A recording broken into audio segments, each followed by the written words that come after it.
رسول اللہ صلی اللہ علیہ وسلم آخری نبی ہیں.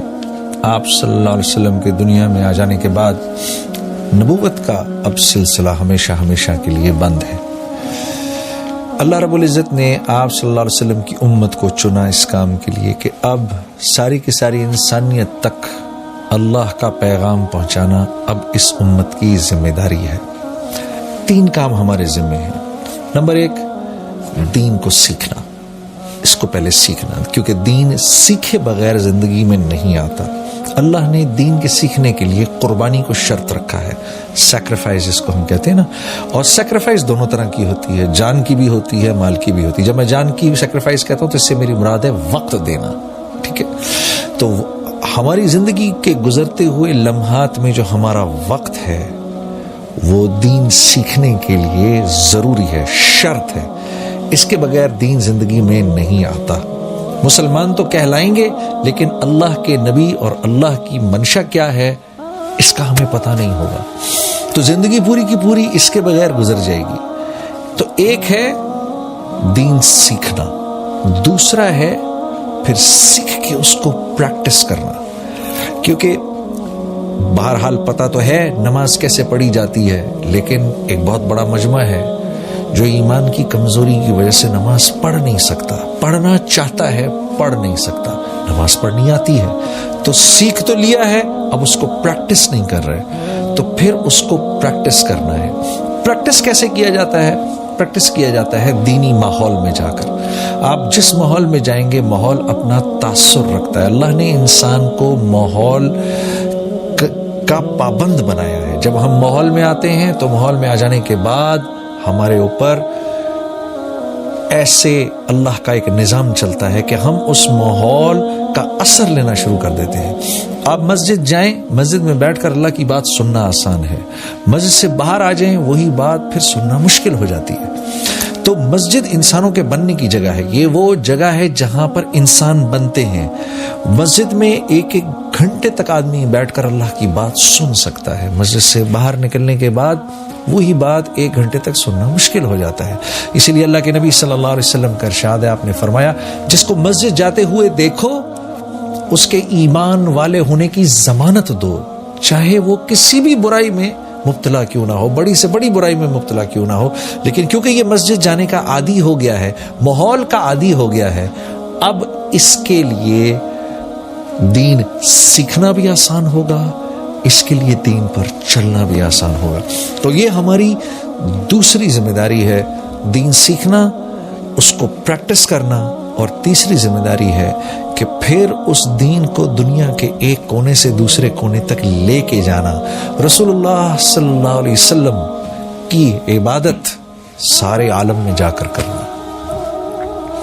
رسول اللہ صلی اللہ علیہ وسلم کے اخلاق سارے عالم میں لے کے جانا، رسول اللہ صلی اللہ علیہ وسلم کے معاملات سارے عالم میں لے کے جانا، رسول اللہ صلی اللہ علیہ وسلم کی معاشرت سارے عالم میں لے کے جانا. یہ 3 ذمہ داریاں ہیں ہماری اب. اور جو ان ذمہ داریوں پر چلے گا، اللہ اس کی دنیا بھی بنائیں گے، آخرت بھی بنائیں گے. یا ایھا الذین آمنوا ان تنصروا اللہ ینصرکم ویثبت اقدامکم. اے ایمان والو تم میری مدد کرو، ہم تمہاری مدد کریں گے اور تمہارے قدم جما دیں گے. اللہ رب العزت بے نیاز ہے، صمد ذات ہے. اللہ کو ہماری مدد کی کیا ضرورت؟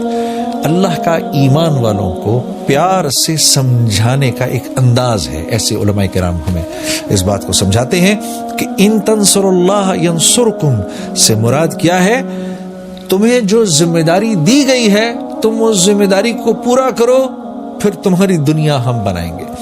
عزیز دوستو، جو ایک بات بڑی مشکل سے، بڑی ریاضت کے بعد سمجھ میں آتی ہے وہ یہ کہ آدمی دنیا اپنی خود نہیں بنا سکتا. دنیا آدمی کی بنائی جاتی ہے من جانب اللہ.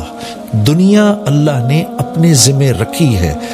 اسی لیے ہم اللہ رب العزت سے دعا کرتے ہیں اللہم انی اسألک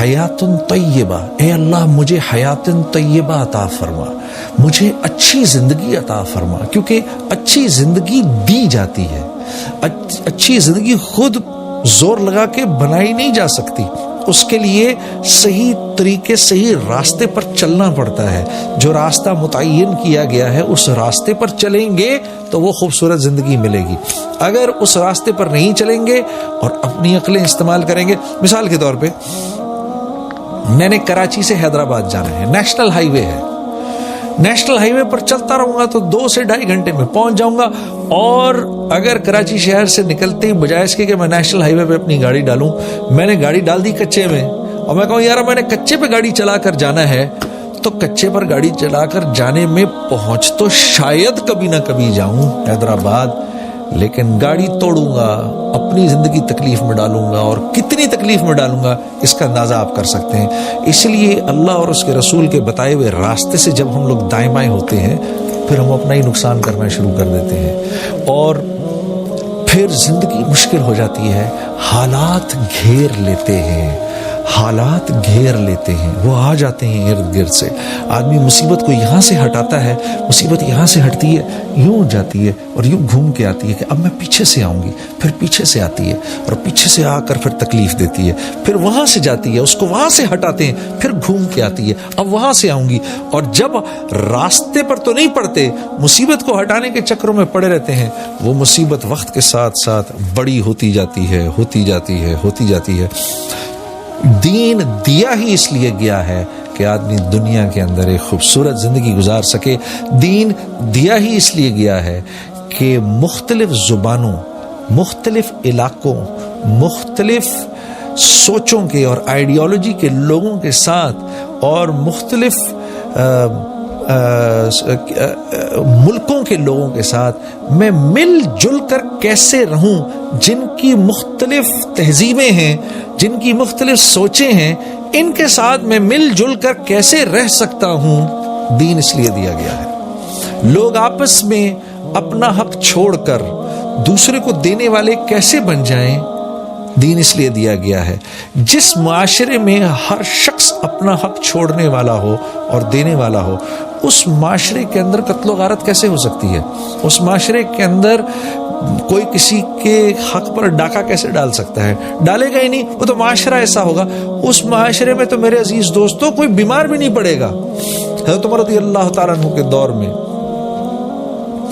ایک طبیب تھا غیر مسلم، اس زمانے میں مدینہ جب مسلمانوں کا عروج تھا، اسلام کا عروج تھا، تو مدینہ ایسے تھا جیسے آج ہمارے یہاں دنیا کے بڑے بڑے شہر جیسے نیو یارک سٹی ہے اور لنڈن ہے، مدینہ ایسے تھا، باہر سے لوگ مدینے آ کے رہا کرتے تھے اسلام سیکھنے کے لیے۔ تو یہ غیر مسلم طبیب تھے، یہ ایک دن حضرت عمر رضی اللہ تعالیٰ عنہ کے پاس آئے اور کہا کہ 1 سال ہو گیا ایک بھی مریض میرے پاس نہیں آیا، کیا اس کی وجہ یہ ہے کہ میں مسلمان نہیں ہوں؟ حضرت عمر رضی اللہ تعالیٰ عنہ نے اپنے رفقا کو اور صحابہ کرام کو بلایا، کہا بھئی یہ کیا بات ہوئی ہے، ہمارا مہمان آیا ہوا ہے، تم لوگ جاتے نہیں اس کے پاس؟ تو لوگوں نے سوچ کر سمجھ کر پھر کہا کہ امیر المومنین کا تو بیمار ہی نہیں پڑتا ہم میں سے کوئی۔